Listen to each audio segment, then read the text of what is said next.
Silver and Prince, a story by Beverly Randall and illustrations by Julian Bruer. It was springtime in the far north and the winter snow was melting. Inside her den, a mother wolf gave birth to a litter of cubs. 2 of them survived. Silver was strong, but his brother Prince was even larger. Prince, with his darker coat, would be a handsome wolf one day. Every day, other wolves came to visit the den. The cub's father brought food for his mate. 3 other young wolves sometimes slipped inside and nuzzled their new brothers. By the time Silver and Prince were 4 weeks old, they would come outside the den to play. When any of the full-grown wolves came back from hunting, the little cubs would jump up and lick their faces, begging for food. Then the wolves gave them pieces of meat. The cubs enjoyed romping together, but soon their play fights became real. After a while, Silver learned that Prince was stronger and would always bite harder, so he rolled over onto his back. This meant that Prince had won. Prince didn't bite, but he put his tail high in the air to show that he was Silver's master. After that, Silver always put his tail down between his legs whenever Prince came near. The 2 cubs never fought again. All the wolves knew their places in the pack. The leader was the cub's father, who was the strongest wolf of all. The other wolves all dropped their tails when he came by. When the cubs were 8 weeks old, their mother led them to a new home. It was a grassy meadow beside a creek. From now on, they would sleep outside, with only the trees and bushes to shelter them from the sun and rain. Silver and Prince enjoyed playing with other wolves in the open meadow. They were never left unguarded. All through the brief summer and autumn, they ran about in the home meadow. Their legs grew stronger every day. They both learned how to pounce on mice in the grass, but Silver could not jump as far as Prince, nor pounce as fast.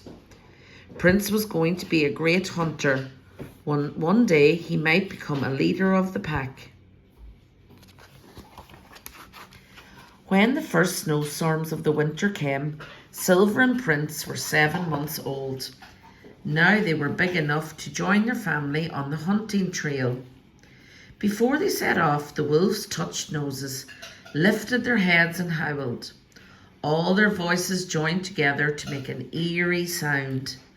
The howl echoed around the hills and told other wolf packs to stay away. Then the cub's father led the pack into another valley to hunt.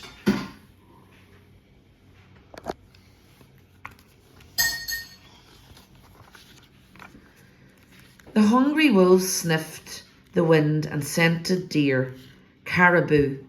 The pack set off in a single file through the snow. As the wolves closed in, the frightened caribou started to run. The wolves noticed that the one older animal was running more slowly. They all spread out and surrounded it. Because this was his first hunt, Silver held back and watched, as a young wolf should. But Prince wanted to do everything the full-grown wolves did. He leapt onto the side of the old caribou and helped the pack bring it down. Prince was daring.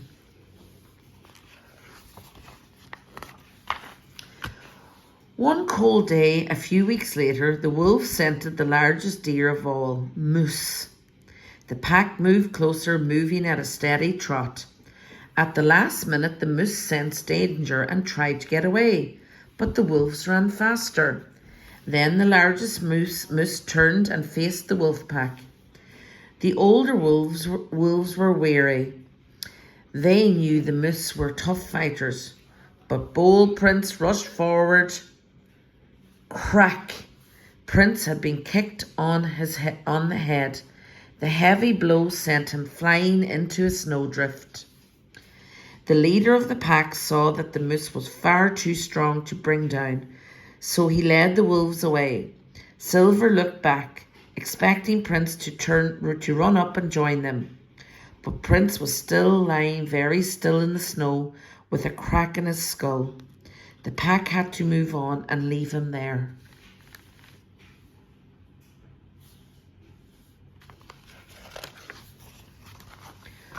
Hunting was not easy at the end of the winter.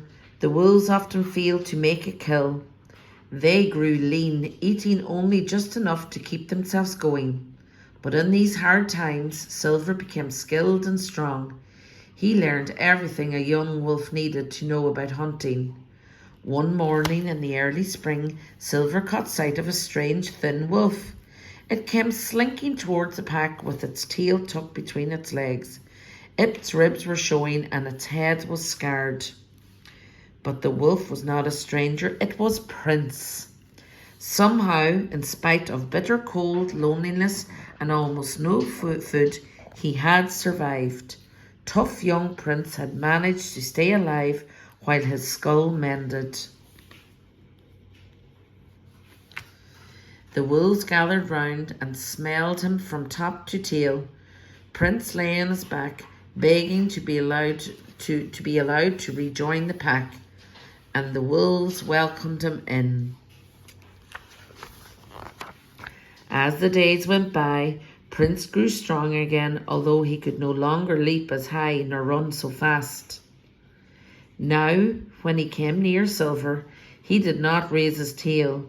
He had become a brave, friendly brother, but not a powerful one. It was Silver's tail that rose. And many years later, it would be Silver, not Prince, who became leader of the wolf pack. The end.